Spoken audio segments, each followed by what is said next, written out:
তারপরে সেন্টেন্সটা হচ্ছে তিনি একটি বই লিখবেন। এটা ফিউচার ইনডেফিনিট টেন্স, কারণ ক্রিয়াপদের শেষে আছে বেন। আর এই সেন্টেন্সটাকে ট্রান্সলেশন করতে হলে প্রথমে লিখতে হবে সাবজেক্ট। সাবজেক্ট হচ্ছে তিনি, তিনি মানে হচ্ছে শি। তারপর শেল অথবা উইল থেকে শি উইল। তারপর ভার্বের প্রেজেন্ট ফর্ম, ভার্বের প্রেজেন্ট ফর্ম হচ্ছে রাইট। তারপর হচ্ছে গিয়ে অবজেক্ট, অবজেক্টটা হচ্ছে একটি বই, একটি বই মানে হচ্ছে এ বুক। তো তিনি একটি বই লিখবেন মানে হচ্ছে she will write a book. The next one is আমি আমার পড়া শিখবো। এটাও ফিউচার ইনডেফিনিট টেন্স, কারণ ক্রিয়াপদের শেষে আছে বো। আর এই সেন্টেন্সটাকে ট্রান্সলেশন করতে হলে প্রথমে লিখতে হবে সাবজেক্ট। সাবজেক্ট হচ্ছে আমি, আমি মানে হচ্ছে আই। তারপর শেল অথবা উইল থেকে আই উইল। তারপরে ভার্বের প্রেজেন্ট ফর্ম, তো ভার্বটা হচ্ছে শিখবো, শিখবো মানে হচ্ছে শেখা, শেখা মানে হচ্ছে লার্ন। তারপরে আমাদেরকে লিখতে হবে অবজেক্ট। অবজেক্টটা হচ্ছে আমার পড়া, আমার পড়া মানে হচ্ছে মাই লেসন। তো আমি আমার পড়া শিখবো মানে হচ্ছে I will learn my lesson. The next one is আমি তোমাকে সাহায্য করব। এটাও ফিউচার ইনডেফিনিট টেন্স, কারণ ক্রিয়াপদের শেষে আছে বো। আর এই সেন্টেন্সটাকে ট্রান্সলেশন করতে হলে প্রথমে লিখতে হবে সাবজেক্ট। সাবজেক্ট হচ্ছে আমি, আমি মানে হচ্ছে আই। তারপর শেল অথবা উইল থেকে আই উইল। তারপরে ভার্বের প্রেজেন্ট ফর্ম, ভার্বটা হচ্ছে সাহায্য করব মানে হচ্ছে হেল্প। তারপর লিখতে হবে অবজেক্ট। অবজেক্ট হচ্ছে তোমাকে, তোমাকে মানে হচ্ছে ইউ। তো আমি তোমাকে সাহায্য করব মানে হচ্ছে আই উইল হেল্প ইউ। তারপরে সেন্টেন্সটা হচ্ছে সে আগামীকাল আমার বাড়িতে আসবে। এটাও ফিউচার ইনডেফিনিট টেন্স, কারণ ক্রিয়াপদের শেষে আছে বে।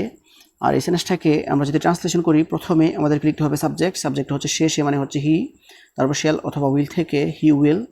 তারপর ভার্বের প্রেজেন্ট ফর্ম, ভার্বটা হচ্ছে আসবে, আসবে মানে হচ্ছে খাম, হি উইল খাম। তারপর লিখতে হবে অবজেক্ট। তো অবজেক্টগুলোর মধ্যে একটা হচ্ছে আগামীকাল, আগামীকাল মানে হচ্ছে টুমোরো। আর আমার বাড়িতে, আমার বাড়িতে মানে হচ্ছে টু মাই হাউস। তো আমার বাড়িতে শব্দটা বাংলা ক্রিয়াপদের কাছাকাছি থাকার কারণে টু মাই হাউস শব্দটা ইংলিশ ভার্বের কাছাকাছি লিখতে হবে। আর আগামীকাল শব্দটা বাংলা ক্রিয়াপদ থেকে 2 নম্বর দূরত্বে থাকার কারণে টুমোরো শব্দটা ইংলিশ ভার্ব থেকে 2 নম্বর দূরত্বে গিয়ে বসবে। তো সে আগামীকাল আমার বাড়িতে আসবে মানে হচ্ছে he will come to my house tomorrow. তারপর সেন্টেন্সটা হচ্ছে তোমরা বড়দের সম্মান করবে। এটাও ফিউচার ইনডেফিনিট টেন্স, কারণ ক্রিয়াপদের শেষে আছে বে। আর এই সেন্টেন্সটাকে ট্রান্সলেশন করতে হলে প্রথমে লিখতে হবে সাবজেক্ট, তোমরা মানে হচ্ছে ইউ। তারপর হচ্ছে গিয়ে উইল। তারপর ভার্বের প্রেজেন্ট ফর্ম সম্মান করবে মানে হচ্ছে রেসপেক্ট।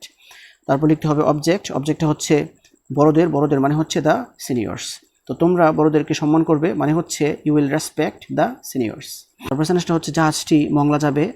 এটাও ফিউচার ইনডেফিনিট টেন্স, কারণ ক্রিয়াপদের শেষে আছে বে। আর ক্রিয়াপদের শেষে বে বো বেন এগুলো থাকলে সাধারণত ফিউচার ইনডেফিনিট টেন্স হয়। তো এখন সেন্টেন্সটা যেহেতু ফিউচার ইনডেফিনিট টেন্স, এই সেন্টেন্সটাকে ফিউচার ইনডেফিনিট টেন্সের স্ট্রাকচার অনুযায়ী ট্রান্সলেশনটা করতে হবে। তো ফিউচার ইনডেফিনিট টেন্সের স্ট্রাকচার অনুযায়ী আমরা যদি ট্রান্সলেশনটা করি প্রথমে আমাদেরকে লিখতে হবে সাবজেক্ট। সাবজেক্টটা হচ্ছে জাহাজটি, জাহাজটি মানে হচ্ছে দ্য শিপ। তারপর শেল অথবা উইল থেকে যে কোনো একটা লিখতে হবে, তো আমরা লিখবো উইল। তারপর লিখতে হবে ভার্বের প্রেজেন্ট ফর্ম, ভার্বটা হচ্ছে যাবে, যাবে মানে হচ্ছে গো। আর গো এর প্রেজেন্ট ফর্ম হচ্ছে গো। তারপর হচ্ছে টু। তারপর লিখতে হবে অবজেক্ট, আর অবজেক্ট হচ্ছে মংলা, মংলা মানে হচ্ছে মংলা। জাহাজটি মংলা যাবে মানে হচ্ছে the ship will go to Mongla. তারপর সেন্টেন্সটা হচ্ছে তারা মাছ ধরবে। এটাও ফিউচার ইনডেফিনিট টেন্স, কারণ ক্রিয়াপদের শেষে আছে বে।